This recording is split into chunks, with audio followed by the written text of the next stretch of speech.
누군가 여러분에게 화를 낼 때 여러분은 어떻게 대응하시나요? 세상엔 두 부류의 사람이 있습니다. 화를 다스리는 사람과 화에 끌려다니는 사람. 당신 앞에서 목소리를 높이고 얼굴이 붉어지도록 흥분하며 당신을 몰아붙이는 사람이 있지요. 그럴 때 우리는 본능적으로 반응합니다. 왜 나한테 이래요? 당신도 똑같잖아요. 그 한마디가 불길에 기름을 붓습니다. 결국 감정의 전쟁터가 열립니다. 그런데 이상하지요. 화를 낸 사람보다 그 화에 반응한 사람이 더 지칩니다. 나중엔 내가 왜 저 사람 수준에 맞춰 싸웠지? 하고 후회하게 됩니다.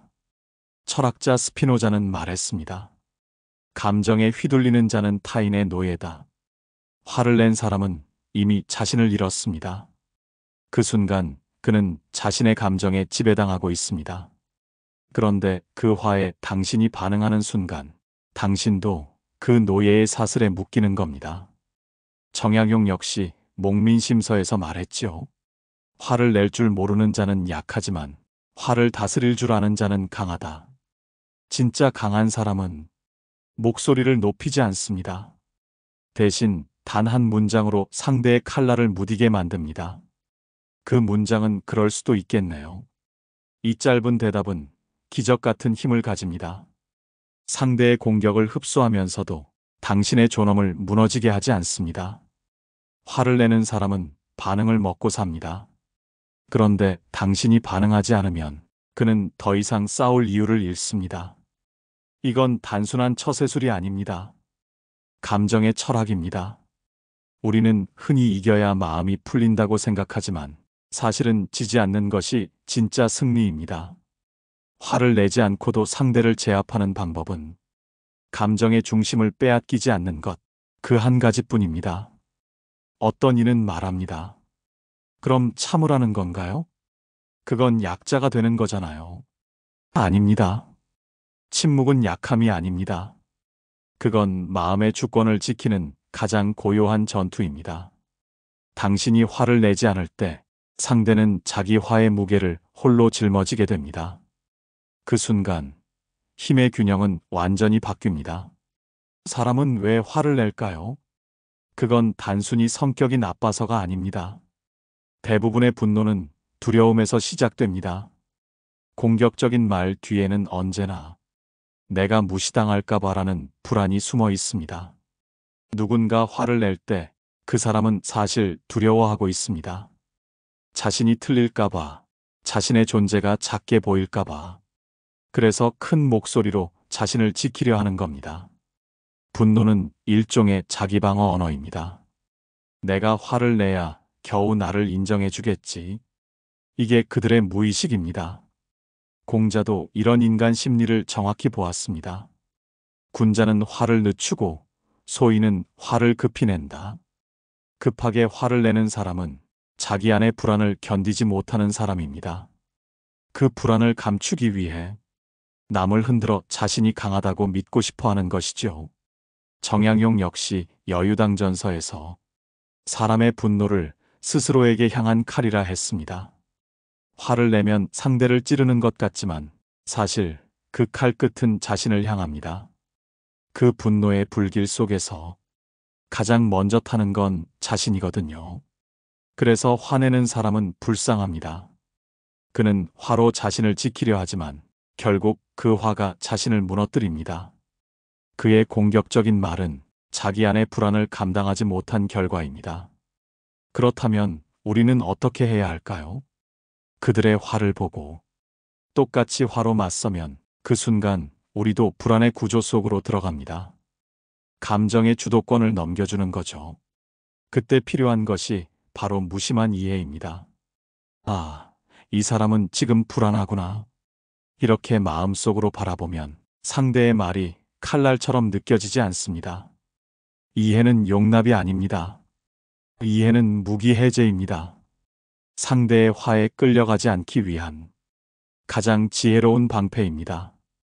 화내는 사람을 이기는 길은 대화가 아니라 관찰입니다. 그가 왜 화를 내는지, 그 말이 진짜 나를 향한 건지, 아니면 그의 내면의 두려움이 쏟아진 것인지 차분히 보는 겁니다. 이 관찰의 시선이 생기면 당신은 더 이상 반응하지 않게 됩니다. 그 순간 이미 승부는 끝난 겁니다. 화내는 사람은 점점 말을 잃습니다. 왜냐하면 그들은 반응을 먹고 자라기 때문입니다. 그 반응이 사라지면 분노는 스스로 무너집니다. 그런데 이걸 알고도 실천하기가 어렵습니다. 왜냐하면 인간의 본능은 방어이기 때문이죠. 그래서 철학자 에픽테토스는 이렇게 가르쳤습니다. 사람을 화나게 하는 것은 사건이 아니라 그 사건에 대한 우리의 해석이다. 상대가 화를 낸 것이 문제가 아니라 그 화를 우리가 공격으로 해석하는 순간 마음이 반응하는 것입니다. 결국 화를 이기는 건 상대의 문제를 내 문제로 삼지 않는 힘입니다. 그는 지금 자신의 불안과 싸우고 있을 뿐, 그 싸움의 장으로 끌려 들어가지 않는 것, 그게 진짜 이기는 법입니다. 화를 다루는 데는 기술이 필요합니다. 그 기술은 힘이 아니라 언어의 온도에서 나옵니다. 감정의 폭풍 속에서도 단 한 문장으로 상황을 뒤집는 사람이 있습니다. 그 사람은 싸우지 않습니다. 대신 단단히 서 있습니다. 그런 사람의 대답은 이렇습니다. 그럴 수도 있겠네요. 그렇게 느끼셨군요. 제가 이해하려고 노력해 볼게요. 이 짧은 말들은 결코 굽히거나 사과하는 말이 아닙니다. 그건 감정의 힘을 해체하는 기술입니다. 분노는 저항을 먹고 자랍니다. 누군가 그게 아니에요. 하고 반박하면 화의 불길은 더 높이 타오릅니다. 하지만 당신이 한 발 물러서서 그 분노를 받아내면 상대는 자신의 공격 방향을 잃습니다. 이건 심리학이 아니라 철학입니다. 공자는 온유하되 굽히지 말라고 했습니다. 온유함은 타인의 감정을 부드럽게 받아들이는 힘이고, 굽힘은 자신의 존엄을 내주는 일입니다. 이 둘을 구분할 줄 아는 것이 성숙한 인간관계의 첫걸음입니다. 화를 내는 사람 앞에서 당신의 목소리를 낮추세요. 낮춘다는 건 겁을 먹는 게 아닙니다. 낮은 목소리는 중심을 지킨다는 신호입니다. 흥분한 사람은 자신보다 침착한 사람을 두려워합니다. 그는 속으로 이렇게 느낍니다. 왜 내 말이 안 먹히지? 그 순간 이미 그 사람의 화는 힘을 잃습니다. 만약 상대가 계속 몰아붙인다면 이렇게 말해보세요. 말씀하신 부분 이해는 됩니다. 다만 지금은 서로 진정된 후에 이야기하는 게 좋겠습니다. 이 말은 단호하면서도 공격적이지 않습니다. 그 속엔 두 가지 철학이 들어 있습니다. 이해의 여지와 경계의 제시, 상대의 감정을 무시하지 않되 당신의 시간과 공간을 지켜내는 태도, 이게 바로 무심한 단호함입니다. 정약용은 이런 태도를 이심이라 불렀습니다. 마음으로 마음을 이긴다는 뜻이죠. 그는 권력의 부당한 꾸짖음 속에서도 결코 언성을 높이지 않았습니다. 그의 침묵은 복종이 아니라 스스로의 마음을 지키는 무심한 결의였습니다. 당신이 화내지 않고 대답할 수 있을 때 상대는 당신을 쉽게 건드릴 수 없는 사람으로 기억합니다. 그건 권위가 아니라 존엄의 기운입니다. 화를 내지 않아도 사람은 단단하게 설 수 있습니다. 그러나 이 평정은 하루아침에 생기지 않습니다. 그건 훈련입니다. 감정이 올라올 때마다 지금 내 안에서 일어나는 것은 내 것인가, 상대의 것인가, 스스로에게 묻는 습관이 필요합니다. 이 질문 하나가 당신을 감정의 파도에서 건져줍니다. 사람을 이긴다는 건 목소리를 높이는 일이 아닙니다. 당신의 평정을 무너뜨리지 않는 것, 그게 진짜 이김입니다. 첫째, 가족 안에서의 분노입니다. 가장 가까운 사람일수록 우리는 더 쉽게 화를 냅니다. 서로의 사정을 너무 잘 아니까 그만큼 상처 주는 말도 정확히 꽂히죠. 어느 아버지가 있었습니다. 퇴근 후 집에 돌아오면 사소한 일에도 짜증이 터졌습니다. 식탁에 반찬이 마음에 들지 않아도 아이들이 떠들어도 조용히 좀 해 하고 고함을 질렀습니다. 그때 아내가 늘 했던 대답이 있었습니다. 당신 많이 힘들었나 봐요. 그 한마디에 남편은 말문이 막혔습니다. 자신이 낸 화가 부끄러워졌던 겁니다. 분노에는 항상 인정받고 싶은 마음이 숨어 있습니다. 그래서 화를 잠재우는 말은 반박이 아니라 인정의 한마디입니다. 그럴 수도 있겠네요. 많이 속상하셨죠? 이 말들은 상대의 불안을 풀어주면서 당신의 품격을 무너뜨리지 않습니다. 둘째, 직장에서의 분노입니다. 상사가 화를 냅니다. 회의 중 모두가 보는 앞에서 당신을 몰아붙입니다. 그 순간 심장은 쿵 내려앉고 얼굴은 달아오릅니다. 그건 제가 아닌데요. 하고 맞받아치면 더 큰 싸움이 되지요. 이럴 땐 차분히 이렇게 말해보세요. 지적 감사드립니다. 말씀하신 부분 제가 다시 확인하겠습니다. 이 말은 굴복이 아닙니다. 당신의 중심을 잠시 비워내는 기술입니다. 그 말 속에는 지금은 감정의 시간이 아니라 사실의 시간이다 라는 메시지가 숨어 있습니다. 그 말 한마디로 분노는 감정에서 이성으로 옮겨집니다. 시간이 지나 상사가 진정하면 그제야 이렇게 덧붙이세요. 그때는 말씀하신 내용이 감정적으로 들려서 조금 힘들었습니다. 하지만 지금은 이해가 됩니다. 이건 복수도 감정의 되갚음도 아닙니다. 그저 당신의 존엄을 되찾는 선언입니다. 셋째, 낯선 사람과의 분노입니다. 길거리, 식당, 혹은 고객 응대 자리, 누군가 이유 없이 큰 소리를 칩니다. 그럴 때 본능은 맞대응을 원합니다. 하지만 그 순간 당신의 평정이 무너지면 상대의 감정이 승리합니다. 이럴 때 이렇게 말해보세요. 지금 많이 화가 나셨군요. 제가 잠시 자리를 비우겠습니다. 이건 회피가 아닙니다. 그건 감정의 고리를 끊는 행위입니다. 화의 에너지는 서로의 반응이 만나야 커집니다. 당신이 반응하지 않으면 그 불은 스스로 꺼집니다. 정약용은 의를 이렇게 정의했습니다. 말과 행실을 바르게 함이 의다. 의로운 말은 결코 날카롭지 않습니다. 오히려 부드럽습니다. 그 부드러움 속에 중심이 있기 때문입니다. 화를 다스린다는 것은 상대를 제압하는 것이 아니라 자신의 중심을 잃지 않는 것, 그게 곧 의로운 힘입니다. 이 세 장면에서 공통된 원리가 있습니다. 모두 감정의 무게를 상대에게 돌려주는 것입니다. 당신이 그 무게를 짊어지지 않으면 그들은 결국 스스로의 화와 마주하게 됩니다. 그게 화를 이기는 가장 품격 있는 방식입니다. 사람은 모두 자신을 증명하려 합니다. 목소리를 높이는 것도, 감정을 드러내는 것도 결국은 내가 옳다는 걸 보여주기 위해서입니다. 하지만 침착한 사람은 알고 있습니다.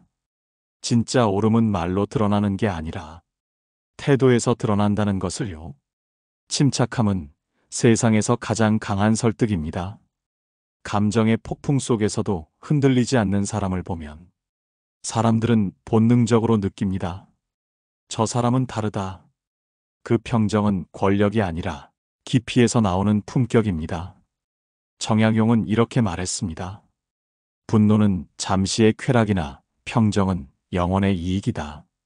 화를 내면 즉시 통쾌함을 얻지만 그 대가는 깊은 후회입니다. 반면 참은 사람은 순간 괴롭지만 나중에 마음의 평화를 얻습니다. 그 평화가 쌓이면 그 사람의 존재에는 무게가 생깁니다. 우리가 흔히 존경하는 사람들의 공통점이 있습니다. 그들은 쉽게 동요하지 않습니다. 억울한 말을 들어도 미소 짓고 모욕을 당해도 잠시 눈을 감습니다. 그 순간의 침묵은 겁이 아니라 내면의 통제입니다. 그 통제가 쌓이면 그 사람은 더 이상 감정의 노예가 아닙니다. 자신의 주인이 됩니다. 침착함은 세상을 바꾸는 힘이기도 합니다. 분노로 반응하는 세상 속에서 한 사람이 평정을 지키면 그 주위의 공기가 달라집니다. 회의실의 긴장이 풀리고 가정의 언성이 찾아듭니다. 침착한 한 사람이 공동체 전체의 감정 온도를 낮추는 것입니다. 스피노자는 감정을 움직이는 힘이라 했습니다. 감정은 전염되고 따라 움직입니다. 누군가 화를 내면 그 자리에 있는 모두가 긴장합니다. 그런데 한 사람이 평정을 유지하면 그 침묵이 감정의 회로를 끊습니다. 이건 철학이 아니라 생리학입니다. 사람의 신경은 안정된 표정을 보면 자기도 모르게 진정되도록 설계되어 있습니다. 그래서 화내는 사람에게 차분한 목소리로 대응하는 것은 단순히 예의가 아니라 힘의 전략입니다. 감정의 무게 중심을 자신 쪽으로 끌어오는 기술이지요. 침착함은 결국 자기 확신에서 나옵니다. 나는 내 감정에 끌려가지 않는다. 그 믿음이 있을 때 다른 사람의 분노는 더 이상 위협이 되지 않습니다. 당신은 그저 그 사람의 화를 바라보며 마음속으로 이렇게 말할 수 있습니다. 그건 당신의 폭풍이지 나의 것이 아니다. 이 한 생각이 당신의 삶 전체를 바꿉니다. 누가 큰 소리를 쳐도 당신의 내면은 바위처럼 고요하게 서 있을 때 그 평정이 바로 이김의 증거입니다. 싸움은 이미 거기서 끝났습니다. 한 사람이 평정을 지키면 주변의 공기가 바뀝니다. 그건 눈에 보이지 않지만 확실히 느껴집니다. 가족 안에서도 그렇습니다. 누군가 늘 먼저 흥분하면 다른 사람들도 따라 불안해집니다. 그런데 그날따라 한 사람이 조용히 웃으며 말을 아낍니다. 그 미묘한 침묵이 방 안의 온도를 바꿉니다. 화는 더 이상 퍼지지 않고 공기 속엔 묘한 평화가 자리합니다. 분노를 다스릴 줄 아는 사람은 사람을 이기려 하지 않습니다. 대신 상황을 다스립니다. 그의 침착함은 주변의 감정을 조율하는 보이지 않는 지휘자 같습니다. 정약용이 말한 무심한 강함이 바로 이런 힘입니다. 이런 사람 곁에 있으면 누구나 마음이 풀립니다. 괜히 화냈네. 괜히 흥분했네. 그런 깨달음이 조용히 찾아옵니다. 그 사람은 말로 설득하지 않아도 그 존재 자체로 사람을 바꿉니다. 직장에서도 이런 현상은 분명히 나타납니다. 늘 목소리 높이던 상사가 어느 날 부하 직원의 침착한 눈빛 앞에서 말을 잃습니다. 이 사람은 다르다는 인식이 생깁니다. 그 뒤로는 함부로 하지 못합니다. 왜냐하면 침착한 사람은 흔들리지 않으니까. 흔들리지 않는 사람은 감정의 무게를 상대에게 돌려줍니다. 그게 곧 힘의 균형을 바꾸는 방식입니다. 우리는 흔히 화를 내야 강한 줄 압니다. 하지만 진짜 강한 사람은 감정을 통제할 줄 아는 사람입니다. 그는 자신을 다스림으로써 세상을 다스립니다. 공자도 제자들에게 이렇게 가르쳤습니다. 온화함은 덕의 근본이다. 온화한 사람은 결코 약하지 않습니다. 그의 부드러움은 결심에서 나옵니다. 그 결심이 무너지지 않으니 그 사람을 흔드는 것은 아무것도 없습니다. 사람은 본능적으로 자신을 편안하게 만들어주는 사람에게 끌립니다. 화를 다스리는 사람은 주변의 불안을 줄이고 신뢰를 쌓습니다. 그 신뢰가 곧 보이지 않는 영향력이 됩니다. 그리고 어느 순간 깨닫게 됩니다. 화내는 사람은 세상을 지치게 하고 평정한 사람은 세상을 회복시킨다는 것을요. 분노를 다스릴 줄 아는 사람은 결국 삶 전체의 구조를 바꿉니다. 그는 더 이상 타인의 감정에 흔들리지 않습니다. 남의 말에 상처받지 않고 남의 분노에 휘말리지 않습니다.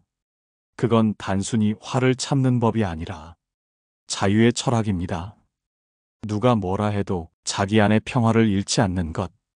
세상은 여전히 시끄럽습니다. 누군가는 이유 없이 화를 내고 누군가는 억울해서 맞받아칩니다. 그 속에서 가장 빨리 무너지는 사람은 결국 자신의 감정에 끌려간 사람입니다. 정약용은 말했습니다.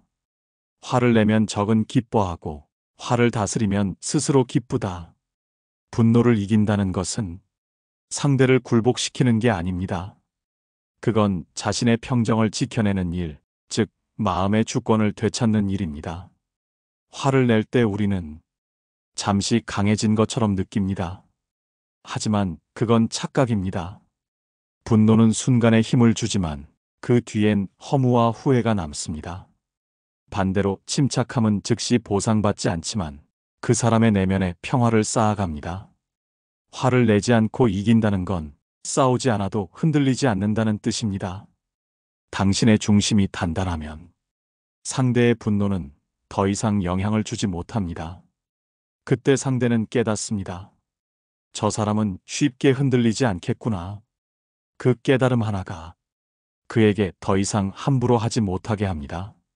세상은 시끄럽게 말하는 사람보다 조용히 평정을 지키는 사람에게 결국 마음을 빼앗깁니다. 침착함은 말보다 오래 남습니다. 분노는 순간을 태우고 사라지지만 평정은 시간을 넘어 신뢰를 남깁니다.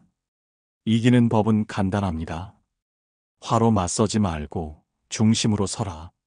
그 중심에는 이 사람의 문제를 내 문제로 만들지 않겠다는 조용한 결심이 있습니다. 그 결심이 있을 때 당신은 이미 이긴 겁니다. 스피노자는 감정의 자유를 이렇게 말했습니다. 자유로운 사람은 분노하지 않는다. 그는 이해한다. 화의 반대는 이해입니다. 그 사람의 분노를 이해하는 순간 당신은 그 싸움에서 벗어납니다. 그는 여전히 불타고 있지만 당신은 이미 다른 층위에 서 있는 것이죠. 우리가 인생을 살아가며 가장 자주 마주치는 전쟁터는 사람의 마음입니다. 그 속에서 승리하는 사람은 가장 강한 무기를 가진 이가 아니라 가장 조용한 마음을 가진 사람입니다. 이제 기억하세요. 화를 이긴다는 건 상대를 눌러 이기는 게 아니라 그 사람의 감정으로부터 자유로워지는 것입니다. 당신이 화내지 않을 때 그의 분노는 더 이상 힘을 갖지 못합니다. 그건 단순한 인내가 아니라 깊은 자기 통제의 철학입니다. 결국 이 싸움의 끝은 누가 옳은가가 아니라 누가 자신을 잃지 않았는가입니다. 당신이 평정을 지키면 그게 곧 이김입니다. 그러니 오늘 누군가 당신에게 화를 낸다면 속으로 이렇게 말해보세요. 당신의 폭풍은 당신의 것이고 나는 내 평화를 지킨다. 그 순간 세상은 조용해집니다. 그리고 그 조용함이 바로 당신이 이겼다는 신호입니다. 시청해주셔서 감사합니다. 깨달음의 광장이었습니다.